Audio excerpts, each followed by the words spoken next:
Työmarkkinoiden kiistaan koulutuspäivistä on tullut yllättävä uusi avaus.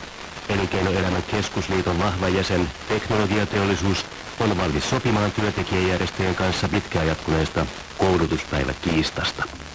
Työntekijäkeskusjärjestö SAK on vaatinut koulutusvapaasta sopimista ennen kuin uusia työmarkkinaneuvotteluja voidaan aloittaa millään tasolla. Työministeri Lauri Ihalainen pitää tervetulleena Teknologiateollisuuden toimitusjohtajan avausta.